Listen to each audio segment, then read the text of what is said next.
Hello everyone, English सीखने के इस सफ़र में आपका स्वागत है। तो मैं आज आप लोगों के लिए हिंदी वाक्य को इंग्लिश में कैसे ट्रांसलेट करते हैं इस बात को बेसिक से समझाने जा रहा हूँ। ठीक है, सबसे पहला क्या है, मैं चाय पीता हूँ। इसको डायरेक्ट इंग्लिश में कैसे ट्रांसलेट करेंगे। जैसे मैं को क्या कहते हैं, आई का मतलब क्या होता है, मैं। इस बात को समझते हैं ना, आई मतलब क्या होता है, मैं। उसके बाद हम लोग ड्रिंक मतलब क्या होता है, ड्रिंक मतलब पीना होता है।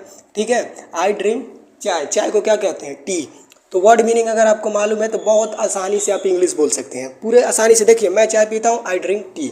उसके बाद है मैं पानी पीता हूँ। आई मतलब क्या होता है, आई मतलब मैं होता है, तो आई ड्रिंक। पानी को क्या कहते हैं, पानी को कहते हैं वाटर, वाटर मतलब पानी। उसके बाद है तीसरा क्या है, मैं खाना खाता हूँ। उसको इंग्लिश में कैसे ट्रांसलेट करेंगे, मैं को क्या कहते हैं, आई का मतलब हो गया मैं। और उसके बाद खाने को क्या कहते हैं, ईट, ईट मतलब खाना होता है, EAT, ईट हो गया। उसके बाद क्या खाता हूँ, खाना, खाना को क्या कहते हैं, फूड, फूड का मतलब क्या होता है, भोजन, खाना।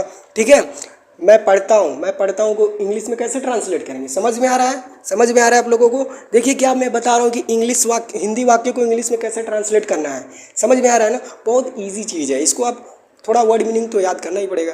ठीक है, तो उसके बाद क्या है, मैं पढ़ाता हूँ। तो आई का मतलब पहले आई बोलेंगे।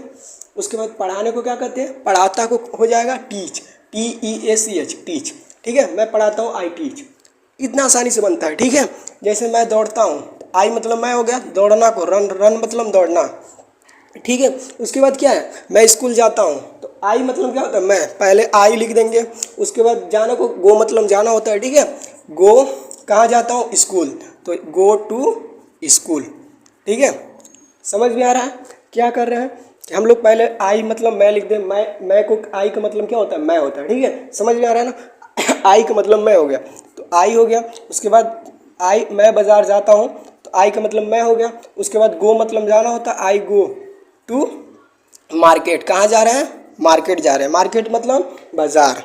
ठीक है, उसके बाद है मैं पढ़ता हूँ, तो आई स्टडी, स्टडी का मतलब क्या होता है, पढ़ना। उसके बाद मैं लिखता हूँ, तो आई का मतलब मैं हो गया। और लिखना को क्या कहते हैं, राइट, राइट का मतलब क्या होता है, लिखना। समझ में आ रहा है, लिखना, राइट। ठीक है, आई राइट, मैं लिखता हूँ। उसके बाद मैं इंग्लिश सीखता हूँ। आप लोग इंग्लिश सीख रहे हैं ना, तो मैं इंग्लिश सीखता हूँ। इसको इंग्लिश में कैसे ट्रांसलेट करेंगे, तो आई का मतलब क्या होता है, मैं। उसके बाद सीखना को क्या कहते हैं, लर्न, आई लर्न इंग्लिश। ठीक है, ये सारा जो भी वाक्य है ना, ये प्रेजेंट इंडेफिनिट टेंस है। प्रेजेंट इंडेफिनिट टेंस क्या होता है, जिस वाक्य के अंत में ता है, ती है, ते हैं आते हैं, उसको प्रेजेंट इंडेफिनिट टेंस कहते हैं। ठीक है, इतना आप लोग समझ रहे हैं, कुछ करना नहीं है। बस आगे जो आई का मतलब मैं है, उसके बाद वर्ब लिख देना है। वर्ब का मतलब क्रिया होता है, पहले सब्जेक्ट लिख दिया, फिर वर्ब लिख दिया, फिर ऑब्जेक्ट लिख दिया, बस, और कुछ नहीं है।